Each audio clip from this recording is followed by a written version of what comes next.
Здравейте, приятели, аз съм Айханин Фая и това е новият ми видеоклип.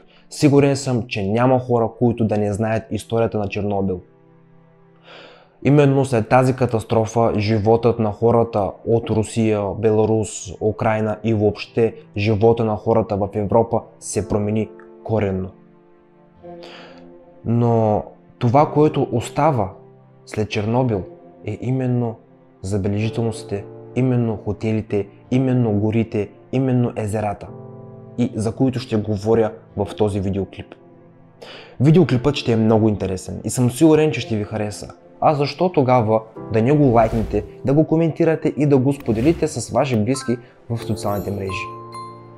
И най-важното, да се абонирате за моят канал с камбанка. По този начин вие получавате известия, когато аз качвам нови видеоклипове. И сега ви желая приятно гледане, приятели. Аварията на Чернобилската атомна станция през април 1986 г. е станала една от най-големите катастрофи в човешката история. Тя напълно е изменила света и хората, живеещи в Припят и в Чернобил. Те бързо са трябвали да напуснат своите родни места. В резултат, след 30 години тези пусти градове не могат да се похвалят с активност или производство, но определено привличат внимание със своите изоставени, също така и страшни места, от които всеки човек би настръхнал. С вас е Айханин Фая и днес ще ви споделя за 10 от най-страшните места в Чернобил и Припят.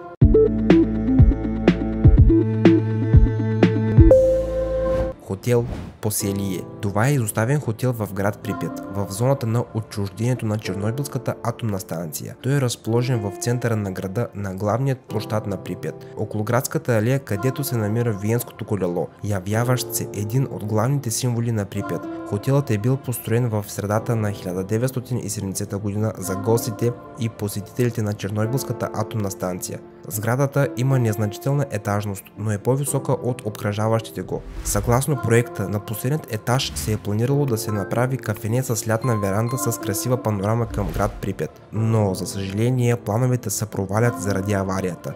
Всички проекти по болницата са били веднага спрени, а сградата е била задействана в процеса за отстраняване на Чернобилската катастрофа. Тук се е разполагал дозиметричният пост, също така и войните. Освен това, от покрива на хотела е имало добра видимост към четвъртият блок. Спасителите са се занимавали с направлението на вертолетите от покрива. След приключване на активната фаза на ликвидацията, сградата е била изоставена. Паркът на развлеченията. Паркът на развлеченията се намира в град Припят. Това е един от главните символи на Припят. Той не е функционирал изоставен парк, който даже не са успели да го открият. Откритието на парка е било назначено за 1 май 1986 г. Обаче няколко дни преди откритието се е случила аварията, заради което паркът така и не е проработил.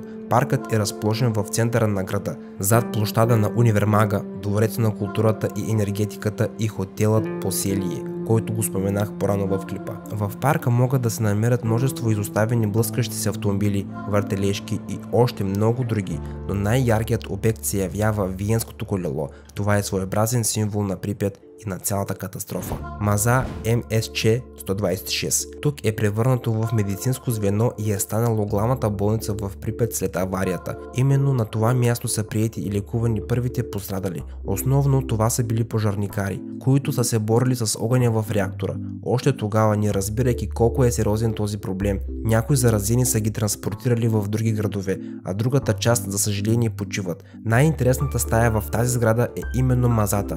Именно там са се хвърляли дрехите на пожарникарите, които първи са се озовали на мястото на происшествието и са опитвали да загасят пожара. Въпреки че от момента на катастрофата вече са минали повече от 30 години, а тази маза все още се остава една от най-мръсните места, не само в самият Припят, но и в целият свят. Степента на радиацията в стаята е над нормата. Гробница за техника. Заради голямата радиация, хората са били принудени да се разделят не само с дрехите си, но и с техниката, с която са се трудили над ликвидацията на хората по време на аварията. Попадналата радиация върху вертолетите, машините на инженерите и друга спецтехника са получили огромна доза радиация, което е изключвало възможността за тяхното ползване. Във връзка с това, в околността на Ивановски район, Киевска област, е била обособена специална гробница за техника, своеобразна гробница, където са носили цялата облъчна техника. Тук се разполагат повече от 1000 вертолети, автобуси, бронирани камиони, пожарни, линейки и булдозери. Тези от тях, които са се облъчили с по-голямо количество радиация, веднага са ги заравили в огромни ями, а другите просто са били изоставени и те са гниили под откритото небе. Официалната работа по ликвидацията на машините е започнала през 2013 година. 8 години по-късно на тези места не е останало нищо. Радиацията е изяла цялата техника.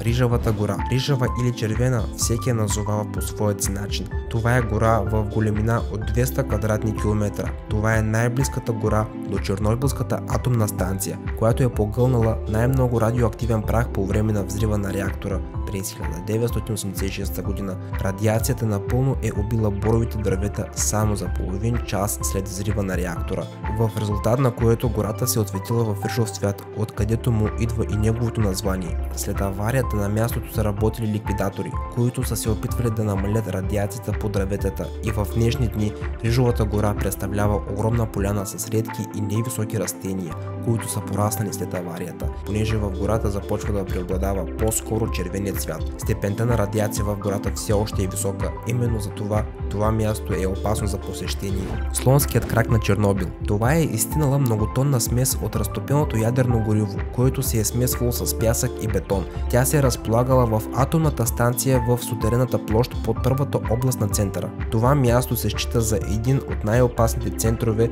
на цялата планета. 1986 година степента на радиацията тук е била измерена в 14500 рентген в час. За да ме разберете по-правилно, всеки човек, приближил се към отпадъците за 30 секунди, на 100% е било ясно, че ще почине след седмица. Басейн Лазурний. Това е открит басейн в Припят, който се е намирал на улица Спортивная. Басейнът е бил построен в град Припят през 1970 година и се е използвал до 1998 година, т.е. в течение на 12 години. След катастрофата той частично е продължавал да работи. Работещите в района са идвали да плуват в басейна след своят работен ден. Цялата прелест на този басейн е, че той се намира в относителен безопасен микрорайон в град Припят. Именно за това се е смятало за едно от най-чистите места в града.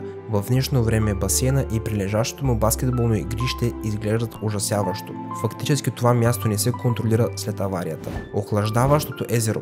Това е изкуствен водоем, построен на мястото на старото корито на река Припят. Това място се е ползвало за охлаждане на реактора на Чернобилската атомна станция. Дълбочината е 20 метра. Степента на водата във водоема изкуствено се поддържа по-високо за по-добра циркулация на водата с различните температурни нива. Дига разделя езерото на половина. Още преди Чернобилската авария езерото се е обитавало от голямо количество риби – сомове, шарани, бели амури, толстолоби и други видове риби. След аварията учените са започнали активно да изследват влиянието на радиацията върху живите организми. Изследванията са се извършвали в лаборатория ГСНПП Екоцентър, създадено на брега на езерото. По време на аварията на атомната станция в езерото са попаднали множество конструкции от четвъртият енергоблок, високо радиоактивни елементи. За да продължат да поддържат безопасността на района, учените поддържат определени равнища на водата, за да не допускат течове, което може да доведе до разпространение на опасни радионуклиди. Проект Дуга-1, който народът го е назовал Чернобил 2. Това е радар, проектирано и създадено от учените през 1985 година. Начинанието е продиктувано от нуждата от съвременна система за ранно предупреждение при нападение чрез междуконтинентални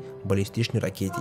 Считало се, че нито една страна не е имала оборудване за радар и по-точно такива технологични възможности, но те съвсем скоро са узнали за наличието и при другите страни. Причината за разкритието са станали смущаванията по време на ефир, които са се издавали от радара. Звуците в ефир и сигналите от радара са нарушавали безопасността на авиацията и корабите. Поискано е от правителството на СССР да отстранят този проблем и в края на краищата учените са се справили със своята задача и станцията е заработила безпроблемно и са започнали процедурите. След известно време е трябвало да изоставят станцията. След няколко месеца проектът е спрян. Сред жителите са започнали да обикарат слухове, че този огромен комплекс с високи антени се явява психотроп неутронен излъчвател, който въздейства на местните жители. Впрочем, слуховете не са просъществували дълго, понеже правителствата са взели решение да разсекретят обекта. Мостът на смъртта. Това е пътят, който води към Припят, която минава над железопътният път. Този мост е известен с това, че през 26 април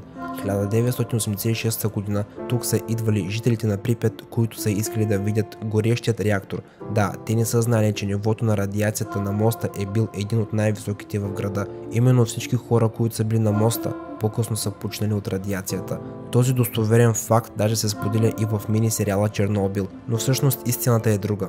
Радиацията на моста е била една от най-високите в Припят, но в сериала не се е показало нещо подобно. Един от очевидците е разказал, че нощта е нямало големи пламъци. По време на експлозията е имало само сияние, но ярък пожар не е имало. Освен това на моста е нямало много хора. Така или иначе мостът на смъртта се явява един от най-радиоактивните места на Припят. Там и до ден днешен се наблюдава радиация в 100-200 микрорентген. И това беше всичко, приятели. Аз съм Айхан Фая. Ако видеоклипът ви е харесал, не забравяйте един лайк, един коментар и едно споделяне. И най-важното, не забравяйте да се абонирате за моят канал с камбанка. Именно по този начин вие получавате уведомления за моите нови видеоклипове в YouTube. Чао, приятели, и до скоро!